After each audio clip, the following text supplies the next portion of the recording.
Aqui na nossa comunidade no YouTube, uma vez por mês a gente abre uma enquete onde a galera pode votar em qual vídeo quer ver aqui no Vogalizando. E dessa vez a galera votou para saber quais foram as 10 guerras mais importantes da antiguidade. Certamente o tema mais difícil das opções que tinham lá. E é difícil porque a antiguidade é o período histórico que aconteceu após o surgimento da escrita até a queda do Império Romano. Então é um período longo, mas também onde muitos acontecimentos não foram registrados. Não tem como a gente falar de guerras que aconteceram na América nesse período em boa parte da África, porque muitos povos nativos ainda não registravam a história. Mas as guerras do vídeo de hoje estão entre aqueles eventos que ajudaram a moldar como se escreveria a história no futuro. Importante ressaltar que batalhas isoladas não vão entrar na lista, precisa ser uma guerra inteira. E guerras que aconteceram em várias ocasiões, como as guerras púnicas ou as guerras médicas, vão entrar aqui uma vez só. A gente também vai incluir expansões territoriais feitas na base da conquista, só que não vamos falar de guerras que estão muito presentes na mitologia, mas que têm pouco embasamento histórico. Vamos para elas então. Para iniciar nossa lista, a gente vai falar de uma importante guerra para o expansionismo romano. A Gália foi uma região que compreendia principalmente o território francês, mas também Bélgica, Países Baixos e o norte da Itália, abrigando vários povos, entre eles os belgas e os gauleses. A região era formada principalmente por povos celtas, organizados em tribos que viram um dos principais nomes da história romana ser nomeado governador em territórios vizinhos. Esse cara é o Júlio César, que começou sua campanha na Gália no ano 58 antes da Era Comum e comandando 4 legiões com cerca de 5.000 soldados em cada uma, passou os 6 anos seguintes marchando pela Gália e impondo o domínio romano na região. O cara foi longe, chegou até a Grã-Bretanha e dispunha de grande admiração por parte de seus soldados, batalhando ao lado deles também. Júlio César até usava uma roupa vermelha para justamente ser visto pelos seus homens durante a batalha. Ele enfrentou resistência, claro, mas os povos da Gália não uniram forças para combater os romanos. A maior resistência que ele enfrentou foi a de Vercingetorix, líder dos Arvernos, que conseguiu reunir dezenas de milhares de homens para combater os romanos, conquistando uma importante vitória na Batalha de Gergóvia, mas foi derrotado definitivamente na Batalha de Alésia. Com a conquista da Gália, contudo, a ambição de Júlio César permaneceria alta e o cara voltou para Roma para se tornar um ditador. Depois disso, teve início a Guerra Civil Cesariana, mas a gente fala dela daqui a pouquinho. O nosso nono lugar vai para a guerra que mudou os pensamentos do vitorioso. No território da atual Índia ficava o estado de Kalinga, uma região próspera e pacífica, desfrutando de um governo democrático para a época e que tinha comerciantes habilidosos e bons marinheiros também. Através de seus portos, eles saíam da Baía de Bengala e iam para vários lugares da Ásia, mas seu sucesso financeiro despertou o interesse de um império muito maior que existia ali do ladinho, o Império Maurya. Apesar de ter tido uma vida relativamente curta, menos de 150 anos, esse império foi bem grande. Ia do atual Afeganistão até Bangladesh e ocupa quase todo o território da Índia. E para os caras controlarem todo o litoral da Baía de Bengala, só faltava a pequena Kalinga estar sob seus domínios. Na época, aproximadamente no ano 261, antes da Era Comum, o governante do império era Ashoka, que enviou representantes para Kalinga oferecendo a oportunidade de viver em paz, desde que pagassem tributos e se submetessem ao poder imperial, o que foi negado. Kalinga tinha um exército bem preparado, segundo algumas fontes dispunha até de elefantes de guerra, mas não seria páreo para o poder militar do Império Maurya, e quando a guerra começou, foi um violento massacre. Kalinga tentou resistir, mas foi saqueada, destruída, anexada ao Império e milhares de pessoas foram expulsas da região. Não houve guerra na história da Índia mais brutal do que essa. E depois da batalha final, Ashoka contemplou sua vitória, com 100.000 inimigos mortos e bateu o arrependimento. A guerra foi tão cruel que não existe registro de uma guerra que tenha transformado tanto o seu vencedor, porque Ashoka se converteu ao budismo e prometeu nunca mais se envolver em outra guerra de conquista. E sua abdicação da expansão territorial violenta, que parou depois da guerra. Essas mesmas inscrições diziam para tu se inscrever aqui no Vogalizando a História, meu amigo. Se tu não se inscreveu, tu tá demorando. Já aproveita para curtir o vídeo, que isso aí ajuda o YouTube a entender que o nosso conteúdo é maneiro. Faz isso aí que ajuda a gente. Claro, a morte de 100.000 pessoas é um preço alto para que outra pessoa entenda que guerras são terríveis. Mas foi o preço que o Ashoka pagou depois da Guerra de Kalinga. O nosso oitavo lugar vai para aquela campanha onde os romanos sofreram a sua mais brutal derrota. Essa foi a derrota na Batalha da Floresta de Teutoburgo, no ano 9 da Era Comum, durante as Guerras Romano-Germânicas. Mas essa foi só uma das inúmeras batalhas que romanos e germânicos travaram durante quase 500 anos. No início do Império, os romanos já dispunham de território imenso. Os caras já haviam se consolidado na Península Itálica, na Península Ibérica, no norte da África e também na Gália e Grécia. Mas uma das características de um império é a sua expansão. E territórios ao norte da Península Itálica ainda não haviam sido dominados. Esse território era conhecido como Germânia e era lá de várias tribos chamadas de bárbaras pelos romanos. E logo, várias campanhas foram enviadas para a região. Essas campanhas começaram perto do ano 12 antes da Era Comum, quando o general Drusus iniciou incursões através do rio Reno. Mas antes disso, batalhas entre romanos e germânicos já tinham acontecido, como quando tropas de Marcos Lólios foram atacadas e derrotadas por tribos germânicas.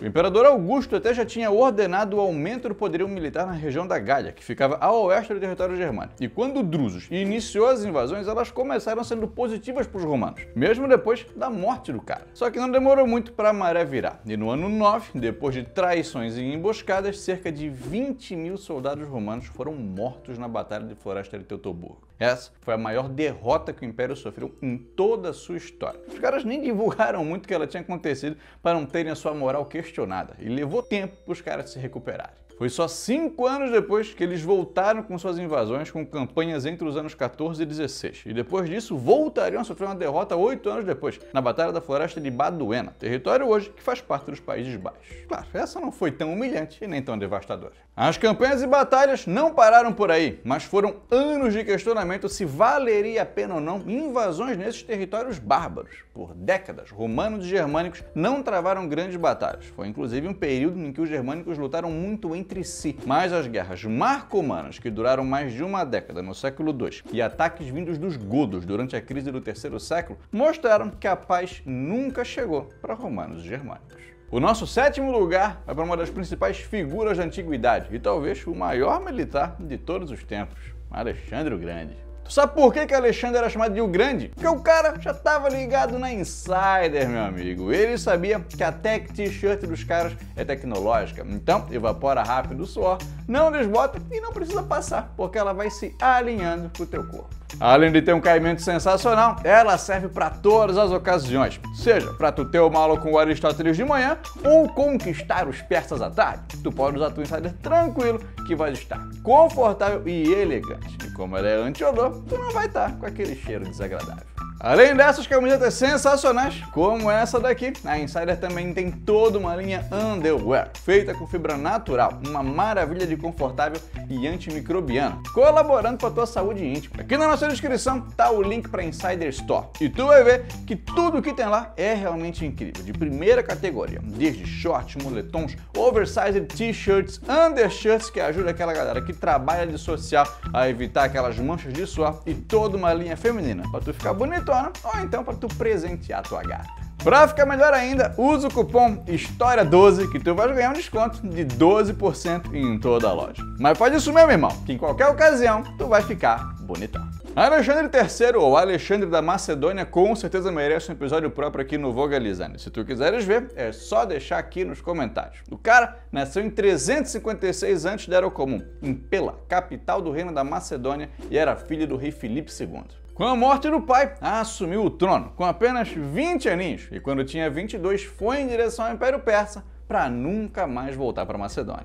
Os persas na época dispunham de um império enorme, dominavam a atual Turquia, parte do Egito, a região do Levante, a Mesopotâmia e até parte da Ásia Central e os atuais Paquistão e Afeganistão, sem falar que já tinham travado guerras contra os gregos. Alexandre partiu nessa campanha buscando glória e riquezas. Era importante dominar rotas comerciais do período e fortalecer seu reino economicamente, bem como o cara também queria ser lembrado pela história como um grande conquistador. A campanha, que em seu início teve quem não botasse fé, visto que Alexandre tinha só 22 aninhos, durou 12 anos e iniciou com mais de 50.000 soldados liderados por ele. Soldados esses que tinham experiência militar, que contavam com comandantes habilidosos também. A Ásia Menor, Mesopotâmia e Egito foram territórios conquistados e com a morte de Dario III, imperador dos persas, Alexandre avançou até o norte da Índia, conquistando quase todo o mundo conhecido até aquele momento, fundando várias cidades chamadas Alexandria no caminho. O que ninguém contava é que ele fosse morrer logo, aos 32 anos de idade, na Babilônia, e seu império unificado não foi mantido após sua morte. Mas Alexandre, através de suas conquistas, foi o grande responsável pela expansão da cultura grega pelo mundo. Ele que trouxe o beijo grego, né? Foi. Foi.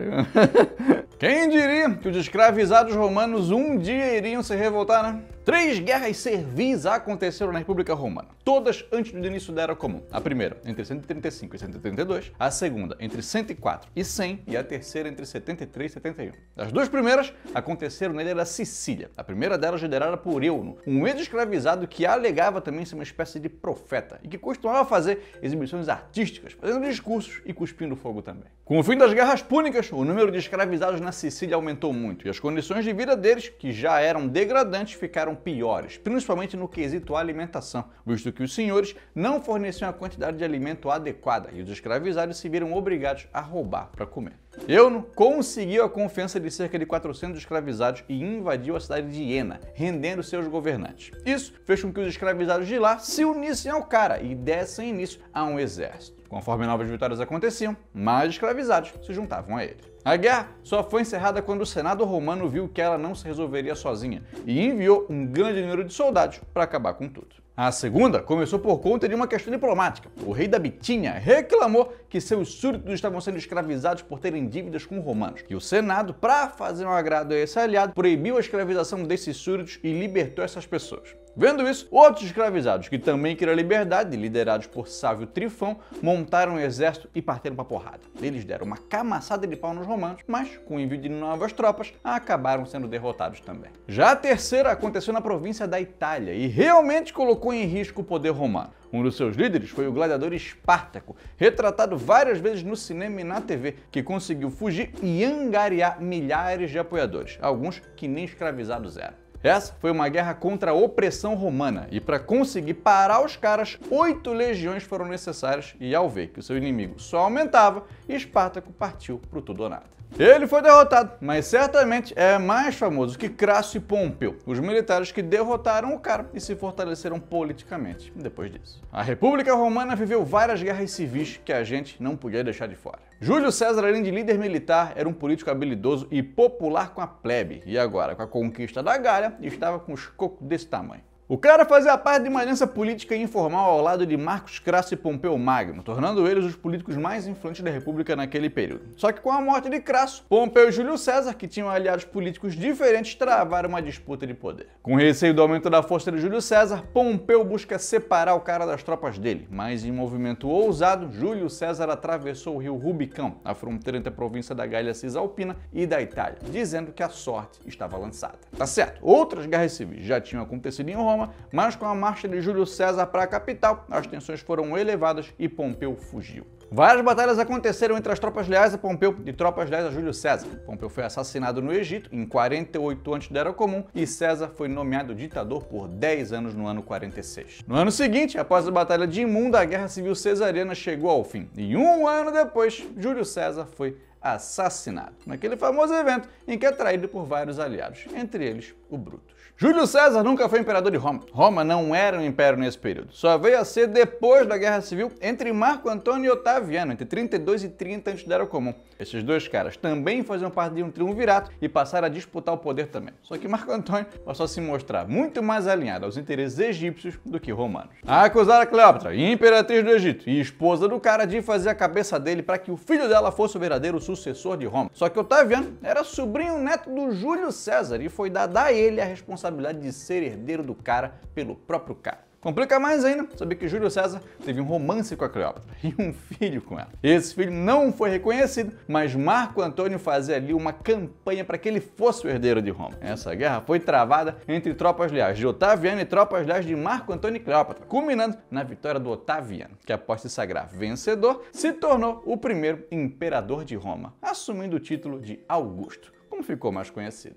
Marco Antônio e Cleópatra cometeram suicídio e o Egito passou a fazer parte do Império Romano. As guerras de unificação da China ficam com o nosso quarto lugar. A China nem sempre teve o tamanho que tem, e no terceiro século antes da Era Comum, 7 dinastias chinesas travaram disputas militares pela hegemonia na região: Zhao, Yang, Han, Wei, Shu, Qi e Qin. Todos esses reinos cresciam bastante, anexando regiões vizinhas, mas o reino de Qin, que ficava mais a oeste, despontava como o maior de todos. Os outros reinos firmaram alianças a fim de frear o crescimento da dinastia Qin e derrotar o reino. Mas ao longo de mais de 2 séculos de guerra, onde após uma vitória um reino incorporava o outro, um a um eles começaram a cair. A dinastia Qin iniciou campanhas contra a dinastia Han a leste e contra a poderosa dinastia Zhao ao norte, onde uma das mais importantes batalhas da antiguidade aconteceu. A Batalha de Changping, em 260 antes da Era Comum. Foram cerca de 2 anos de batalha, totalizando 1 milhão de soldados e cerca de 700 mil mortos, onde um lado não conseguia infligir uma derrota decisiva no outro. Mas após vários ataques e cercos, a dinastia Qin saiu vitoriosa, contudo enfraquecida. Nos anos seguintes, a dinastia Qin saía vitoriosa em algumas batalhas e derrotada em outras, como na Batalha de Fei em 233 a.C. da Era Comum, que envolveu mais de 200 mil soldados e que terminou com uma derrota significativa para os Qin. Só que desastres naturais no reino de Zhao fizeram o jogo virar para a dinastia Qin, que conseguiu derrotar seu principal inimigo. E nos anos seguintes, a dinastia Han, Wei, Shu e Yan caíram também.